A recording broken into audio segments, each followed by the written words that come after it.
Let's say that there's someone listening who resonates with what you're talking about. You know, they've been through trauma, they've been through hard times, but they keep breaking promises to themselves and they're struggling to get off the couch and they're having a pity party. How can they stop feeling sorry for themselves? That's a difficult one because you have to want it. You have to want to be better. And it starts off with you have to have pride in yourself.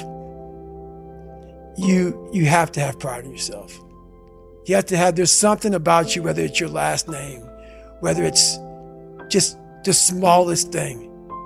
You have to be proud of yourself. And if you have no pride in yourself, I can't give it to you. Because you're always going to compromise. You're always going to fold. Always. I'm very proud of myself. That's why when people said, you know way you can do better than Can't Hurt Me. Roger that. We'll f***ing see. It's that pride that wakes you up. Now I'm not talking about bad pride. The attention to detail for the human being I want to do. I call this thing, like, I want to be the standard. I want to be that guy. Like, every place I went in the military, there was this ethos about how this place is, how we're going to live, how we're going to represent ourselves. And I walked around and I saw that most people didn't live up to that ethos. Like, if you go to whatever company, they had this mission statement on how we want to run our company. I made one for myself on how I want to be.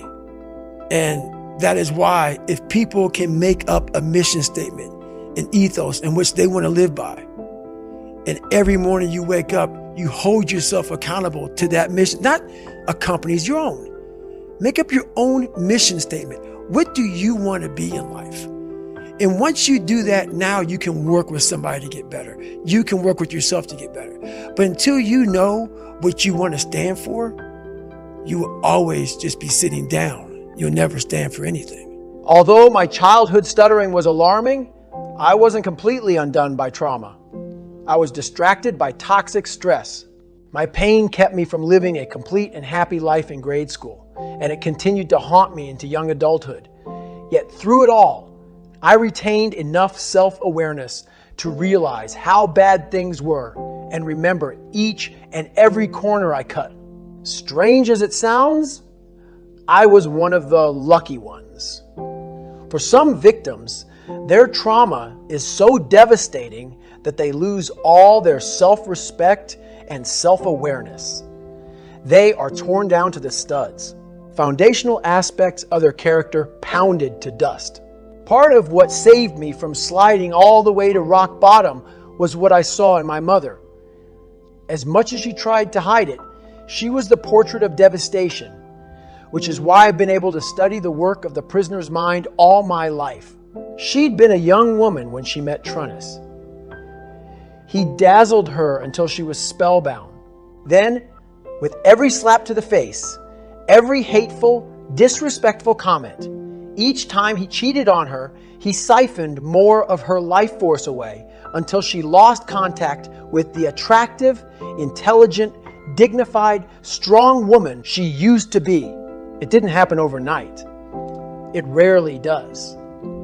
In abusive relationships, it's almost always gradual, which is why it burns so deep until one day you wake up owned by the person who is destroying you. In nature, destruction always gives way to creation. And my mother didn't sit in her rubble for long once we arrived in Indiana. An urge to build again is in each of us, and she had it too. However, when you are rebuilding the self, it must be done consciously. She'd lost all her confidence and emotional coherence because she never completely liberated herself from my father. As a result, she didn't know what she was building, and the bricks she laid became her prison cell. Subconsciously, she built a tower of mental and emotional isolation.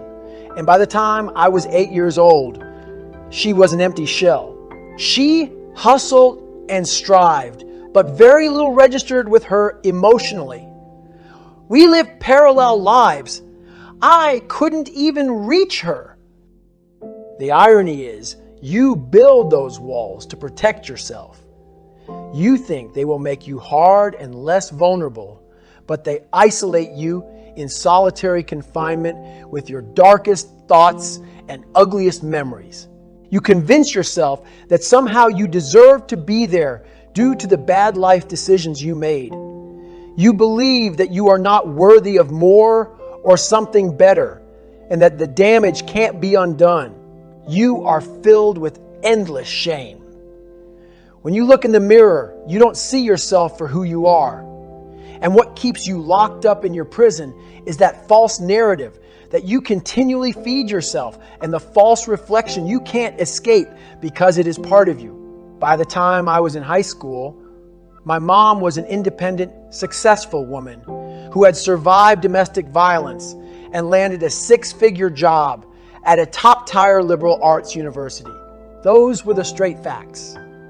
Everyone around us saw the same thing, but in the mirror, she saw a worthless and undeserving person. While working as a college dean during my junior year of high school, she volunteered as a teacher in a prison. It wasn't enough for her to be in her own mental prison. She wanted to experience a real one, especially if it meant she'd have less time to sit with herself and consider her life in any meaningful way.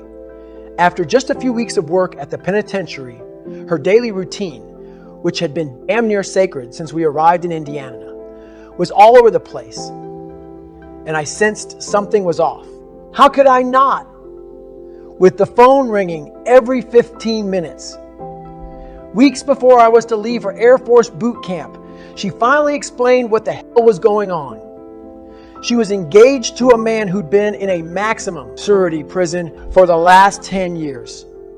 It took more than a few minutes for that statement to register before I asked, what was he in prison for?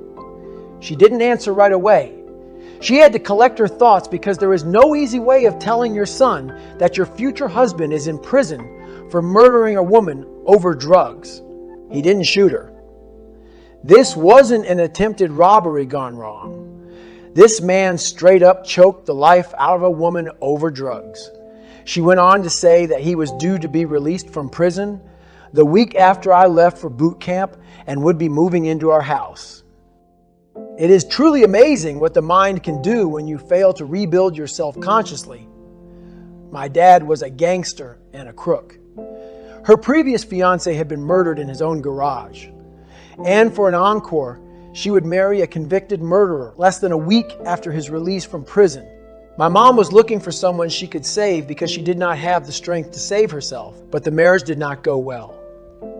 They would divorce within 2 years. He would relapse and eventually die of an overdose many years later. To put it into plain text, when your self-worth goes away and you don't deal with or accept your demons, they will continue to own you and you will become a bottom feeder.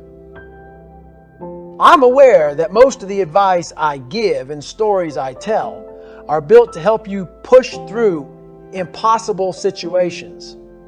However, sometimes what you need is a hard stop.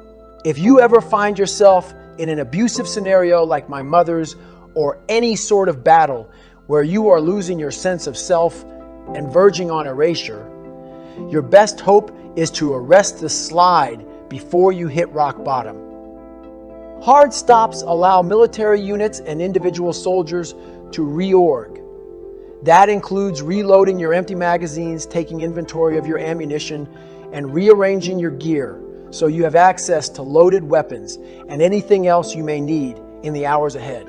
You also must take a hard look at your battle plan and get a clear sense of what it is you're facing and where it will lead.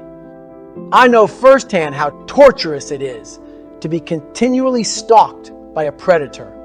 You lose all sense of normalcy. Reality becomes distorted. But I also know that moments of clarity do exist. My mom should have reorged after trying to smack her in the face the first time, or the 12th time, or even the 50th time. While I know this is hard to do, it is something that we must do for ourselves. It is non-negotiable. If she had, she might have noticed she was on a slippery slope that would lead to her utter destruction. She may have seen that it was not normal or tolerable to watch her kids work all-night skates day after day and then get beaten at home. In a toxic situation, you cannot keep moving blindly forward, hoping it will end. It won't, but you might. When you arrest the slide, you will be damaged, but not completely broken. Your wound will likely become a distraction, but with intention and effort, you can heal and take control of your life. When you come to at rock bottom, that's a different situation. And it won't be a clean or easy fix. When inmates are released, they generally aren't rehabilitated in a sustainable way. Most leave prison messed up and often need more help if they are to piece their lives back together. You'll need help too. You'll need to find people who have survived, or at least relate to what you've been through, and can help you heal. Of course, it takes self-esteem and self-awareness to seek help and share your brutal story. And when you are confined by the walls you built, awareness and confidence are non-existent. At that point, your only choice is to get angry. We are too often told that anger is an unhealthy emotion. But when someone or something has stolen your soul and destroyed your life, anger is a natural response. I am not talking about irrational rage, which can be disastrous and lead you down an even darker hole. I am talking about controlled anger, which is a natural source of energy that can wake you up and help you realize that what you went through wasn't right. I have cracked open anger several times. It has warmed me when I was freezing. It has turned my fear into bravery, and it has given me fight when I had none. And it can do the same for you. Anger will snap you out of the spell you're in until you are no longer willing to remain confined in your mental prison. You'll be scratching and clawing at the walls, looking for cracks where the light leaks in. Your fingernails will be broken, the tips of your fingers bloody and raw, and you will continue to fight to expand those cracks because your anger will be purifying, and the human mind loves progress. Keep at it, and eventually those walls will tumble until you are free, standing in a debris field one more time with your eyes wide open. That'll work, because destruction always breeds creation. Have the courage and mental endurance to do whatever it takes to start knocking down those walls. You are the warden of your life. Don't forget you hold the keys.